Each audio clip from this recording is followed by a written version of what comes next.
BFM Business, 15h, 18h, l'émission 100% Bourse. Intégrale Bourse, Vincent Touraine. Et maintenant du plan de trading. Le plan de trading à présent de DT Expert avec Marc Daguerre. Bonjour Marc. Bonjour Vincent. Vous êtes le président de DT Expert.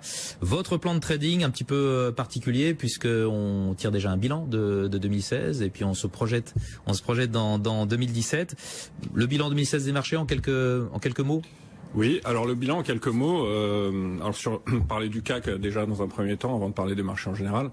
Sur le CAC, on voit une chose assez révélatrice. Bon, beaucoup de gens se sont plus ou moins félicités entre guillemets que le CAC est fini dans le vert. C'est vrai que c'est symboliquement près de 5% une bonne chose de hausse, ouais. Oui, surtout eu égard au début d'année qui était quand même assez violent. Et c'était un peu inespéré. Maintenant, le bilan du CAC, si on regarde d'un point de vue graphique des évolutions, ce que nous on appelle les évolutions, après un mois et demi de baisse et en terminant par un mois et demi de hausse, on a eu grosso modo 9 mois latents dans lesquels il s'est rien passé et dans lesquels on a un peu tergiversé dans un canal qui oscillait grosso modo entre 4003 et 4600 points.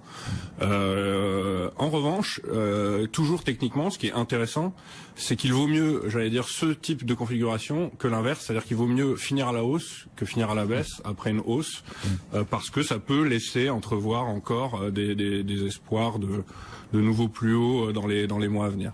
Donc ça, c'est concernant le marché français chez nous sur le CAC. Sur les indices en général, effectivement, on voit notamment sur des indices américains, on a eu des nouveaux records, encore une fois. Donc là encore, de quoi maintenir une sorte d'optimisme, en tout cas pour les mois à venir pour les intervenants de marché. Après, au cas par cas, c'est une année qui reste quand même en demi-teinte. Il n'y a pas eu encore une fois, il n'y a pas eu de hausse franche, il n'y a pas eu de volume franc non plus. Et là, on se retrouve, malgré tous les événements quand même qui ont animé les marchés. Alors justement, la seule chose qui a vraiment attiré de cette année 2016, selon moi, c'est cette capacité qu'a eu le marché à intégrer des événements, comme vous dites, assez violents et à les encaisser, finalement, puisque c'est ce qui s'est passé tour à tour avec le Brexit d'abord, qui avait lui pour le coup engendré une claque quand même mais juste deux jours après les résultats. Cette claque a été par la suite petit à petit rattrapée et puis dépassée. Puis après il y a eu les événements comme par exemple l'élection de Trump aux États-Unis, qui était censé être aussi un facteur de fragilisation et en tout cas de faiblesse du marché, mais ça pas a du tout. Une demi-journée et encore. Ça a duré une demi-journée si on tient compte des places asiatiques. Absolument, ça, exactement. Si on tient compte du décalage horaire avec les résultats effectifs et définitifs qui pour nous effectivement ont eu lieu au moment où les marchés américains n'étaient pas encore ouverts, là oui, il y a eu carrément aucun effet véritable et même au contraire, l'effet Trump a été l'antithèse de ce qu'on attendait. Oui, puisque les valeurs américaines ont progressé au final et puis le référendum italien.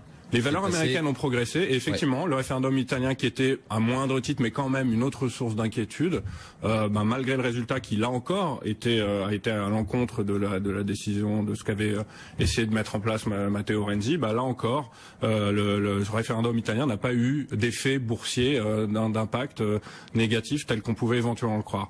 Donc alors c'est intéressant, d'un autre côté c'est un peu inquiétant aussi parce que ça veut dire que le marché ne répond plus véritablement à des événements macroéconomiques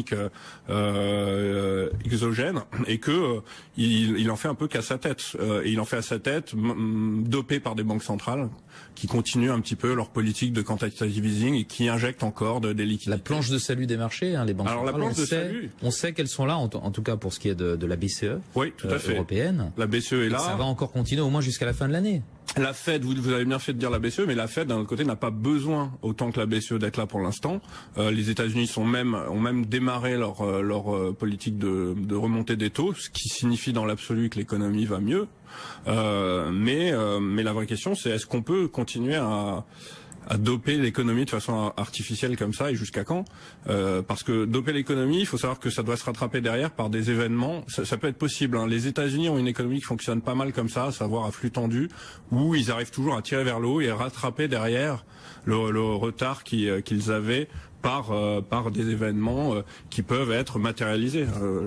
Un exemple, ça peut être l'autonomie qui sont en train d'acquérir d'un point de vue des matières premières, par exemple, notamment avec le pétrole de schiste. Ça, c'est quelque chose qui effectivement vient rééquilibrer l'économie. Mais là aujourd'hui en Europe, on continue de doper les marchés, mais les marchés restent fragiles. Et si on fait rien pour de vraiment notable pour consolider tout ça, je ne sais pas comment ça peut finir en fait. Vous parlez de pétrole de schiste, qu'est-ce qu'on peut attendre des cours du pétrole cette année? Alors les cours du pétrole cette année... Là ça a été la grande surprise aussi de 2016. Ah oui, ça a été, je crois que c'est à peu près un rebond entre 50... autour de 50% sur l'année. Un peu plus. Donc là, qu'est-ce qu'on peut attendre sur le pétrole? Techniquement en tout cas... Moi, j'attendrai, je reprendrai pas des positions haussières sur du moyen terme pour ceux qui jouent du moyen long terme, tant qu'on n'est pas passé au-dessus des $60. Bon, ça, je parle du Brent, c'est le niveau clé qui devra être dépassé. Le problème du pétrole aujourd'hui, c'est qu'il est extrêmement sensible à de nombreuses conjonctures diverses. Ça peut être, comme vous l'avez dit, le pétrole de schiste qui permet aujourd'hui aux États-Unis d'être les premiers producteurs mondiaux en termes de pétrole, donc ils sont passés devant l'Arabie Saoudite. Mais à côté de ça, il y a aussi d'autres antagonismes qui peuvent être macroéconomiques, géopolitiques.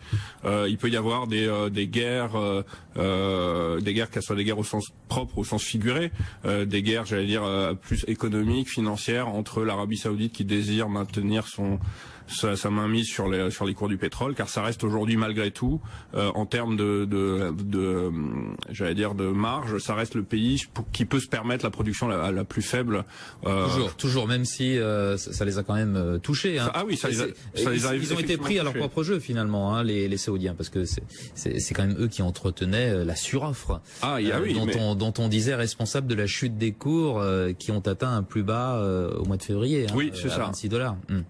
Oui. Alors ils sont prêts à leur propre jeu, d'autant plus que c'était avec les Américains au départ qu'ils avaient le plus de pactes pour justement essayer de maintenir cette monarchie pétrolière, cette oligarchie pétrolière sur l'ensemble de la place mondiale. Mais là, effectivement, ils vont devoir revoir un petit peu leur stratégie. Maintenant, de là à dire qu'ils sont inquiets, je pense pas. Donc vous jouez la hausse du pétrole à partir du moment où on repasse les $60. Les $60, oui. Sur le Brent. Sinon, je resterai prudent parce que on peut à nouveau être dans une année sur laquelle il se passera pas forcément grand chose et on restera dans un range entre 40 et $60 à peu près. Oui, c'est possible. L'or, qu'est-ce que ça peut donner? Ça a été la grande déception de cette fin d'année 2016, avec la victoire de Trump. Voilà, l'or vraiment typiquement, et là on le voit. Encore une fois, ce que je dis toujours sur l'or, c'est vraiment la valeur refuge indicateur de contre-tendance du marché actions et indices. Et là où on le voit très bien, si on regarde l'année 2016, c'est que tout à l'heure on a vu ensemble que on avait démarré l'année en baissant et qu'on l'avait fini en montant. L'or a fait exactement l'inverse. Il avait démarré l'année en montant assez violemment pour la terminer en baissant.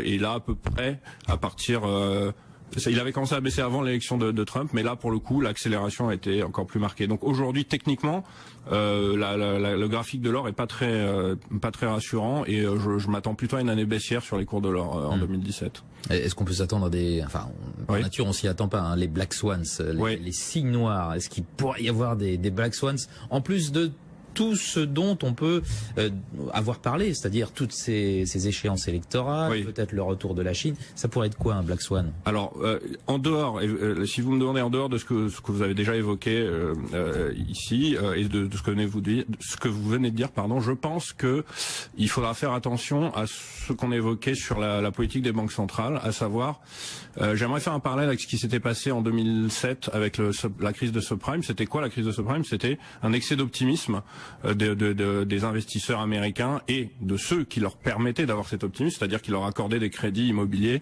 à gauche à droite, et cet excès d'optimisme a fini par ne plus pouvoir être rattrapé derrière. Et aujourd'hui, si on continue à doper l'économie de façon artificielle comme ça, à un moment on sera rattrapé par une réalité et on pourra plus continuer cette politique de dopage. C'est-à-dire les politiques ultra accommodantes des banques centrales dont on ne sait pas trop, enfin BCE et Banque du Japon, dont on ne sait pas trop ce qu'elles vont donner parce qu'on est en territoire inconnu, ça n'a jamais été fait encore? De cette manière-là, non, ça n'a jamais été fait de cette manière avec ces montants-là, et aussi régulièrement. Ça a pu être fait ponctuellement par le passé, mais là on ne vit pratiquement plus que là-dessus, et on le sait en plus, il y a cette grosse question qui tourne autour du statut bancaire que on parlait d'un côté de la fragilité des banques, d'un autre on a l'impression qu'on en parle depuis un certain temps et qu'elles continuent d'avoir quand même pas mal de confort d'un point de vue boursier en général et d'un point de vue financier également. Il y a eu la faillite de Lehman Brothers justement à cette période du subprime. On a entendu beaucoup parler cette année de l'effet Deutsche Bank qui a failli également. Et on a entendu aussi, mais non, c'est pas un nouveau Lehman Brothers. Ouais, les Allemands ne peuvent pas laisser tomber la Deutsche Bank. Exactement. Alors qu'à l'époque, on aurait dit que si on avait dit que Lehman pouvait faire faillite, personne n'y aurait cru. Donc ça veut strictement rien dire. Même si pour l'instant, en tout cas, effectivement, ils n'ont pas laissé tomber la Deutsche Bank et la Deutsche Bank s'est maintenue. Mais il y a la seule chose que je pourrais voir, ça serait effectivement une explosion qui viendrait de là, peut-être d'un surdopage des marchés par les banques centrales et à un moment qui du coup a alimenté la bulle de l'endettement des États comme tout la à fait, France, absolument, l'Italie et d'autres. Hein. Absolument. Il y a la bulle d'endettement des États. Il y aura peut-être aussi, on avait en parlé il y a 2-3 ans, parlé aussi de la bulle de l'endettement des sociétés qui correspondait un petit peu au subprime, l'endettement des particuliers, qu'on appelait les CDS, les crédits default swap. Là, je pense que ça pourrait éventuellement venir de là. S'il y a quelque chose sur lequel il faut faire attention. Voilà, ça c'est ce à quoi il faut faire attention. Rapidement, là, quelques axes à jouer en 2017, quelques idées. Alors, on a évoqué tout à l'heure, moi je jouerais la hausse du dollar et la baisse de l'or, donc le pétrole. Donc elle va se poursuivre, hein, la hausse du dollar, on n'arrive pas à des limites là. Je pense que techniquement le dollar devrait reprendre le dessus en fait sur l'euro, c'est-à-dire en tout cas dans la parité. Donc, au moins arriver à la parité. Voilà, au moins arriver à la parité et voir si la parité est atteinte et testée et que le niveau casse.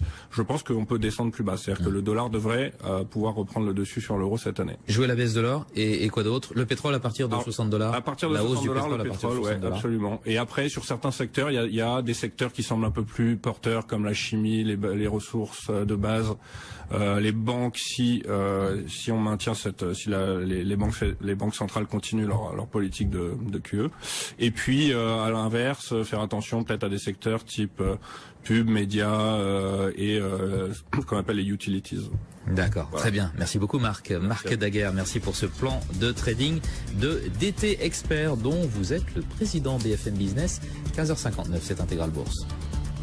BFM Business, Intégral Bourse, 15h, 18h, la bourse en temps réel.